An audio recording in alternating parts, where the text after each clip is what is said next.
atmosphere. And so it'll be really important that this not be seen as a health event, but really as a global crisis, and that there's parts of government outside of health that are going to be in the lead. Leading this Definitely, yeah. Jane, well. yuppie Jane. Oh, yeah. Jane's read in big time. Yeah, I think the data is critical, but I'll use that to segue to another area, if I may. Please. Which is the human resource. And a key actor, given that I now have moved to academia, but it is the academic or the training sector. Because if we're really going to develop a surge capacity for something like this, where you're going to have to bring in the reserves, the global health reserves in some respect, it requires an incredible coordination across training institutions, both in terms of pre-service and deployment, how people keep up skills that would be relevant. And that plan won't emerge from global businesses and governments collaborating. It's really got to bring in the higher education sector much more fundamentally, and I would argue with national public health institutes. I was going to say public health. Yeah.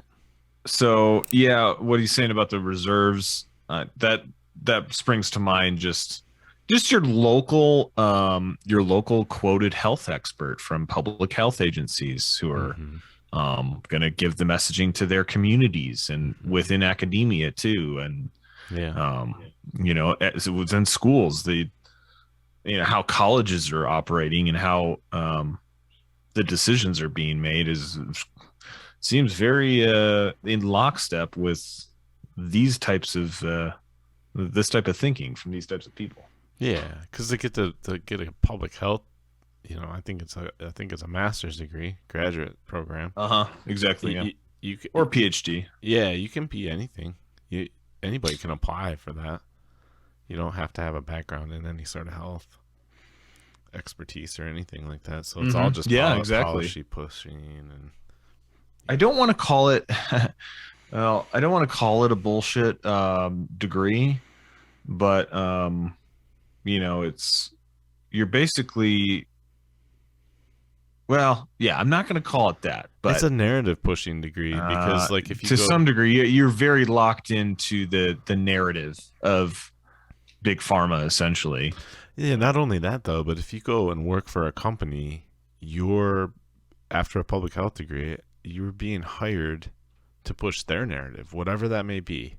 Whether it's your boilers are overflowing and people are dying, how do we cover this up in a public health, hat? Right. Then do that, So I agree with you on the whole that there is a whole narrative because those same people will, clap back on the social medias and be like, oh, you're a research genius, I suppose. And just shut people down that have any curiosity or question, but also in their jobs, they're advocating whatever the company's chosen narrative is as well. So it's just in the title degree. To me, the title public health is a little bit of a misnomer because, the health of the public. Well, what do you mean? The health of the individual? No, of the public. Well, isn't that encompass the individual? No, it's the whole of the. So it's just all right. So your public health basically is code word for jabbing, to some degree. Propaganda, I think, in this health sector. Because it's just you're just public relations for the health, because health paradigm, pretty much. Yeah, all of your questions can be applied to public relations and be like, what are you relating to the public? What are you relating to the public? The message? What's the It's just whatever it is. That's true. Yeah. And it is the agency that's just disseminating that information, but your local county public health official.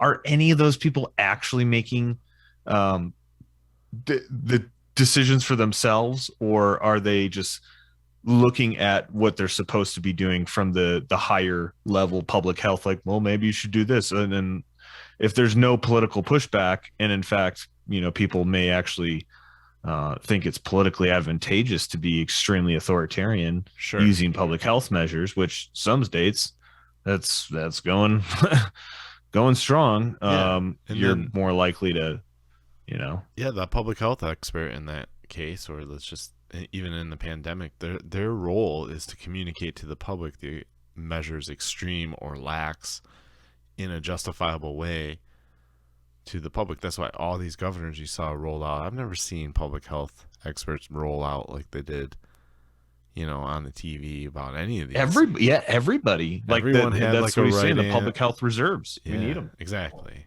Yeah, and so I don't know. He's probably gonna want to advocate for more funding in those departments, starting with his university that he works at. But yeah, just training more and more, getting more and more reserves, because then maybe we can lynch off like some iron, manufacturer's public health agent that they have in their company, and we can pick them off and bring them over as a reserve into this more global, situation. Who knows? I don't know. Just more people with more training. That's all I hear with this, to push their agenda. Just let me get rich in the process. Yeah, What I hear too. I mean, shit. If you want to get Make sure I rich, get paid. we should have done like traveling nurses and doctors. Started one of those agencies. Right. I wanted to follow up on the trusted voice idea.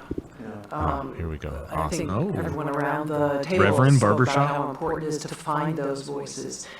Do we need to find them now and establish Ooh. trust in All right, those I'm voices? just gonna go. I'm a camera person, and Uh-huh. the critical focus is. It looks almost like it's either on these teleprompters or on her microphone, but it's definitely not her. Yes. Oh, Horrible. you're so right. Yeah, Horrible. it's terrible focus. Voices now, so that when the Very crisis unprofessional. hits, people already have the established trust. Thoughts?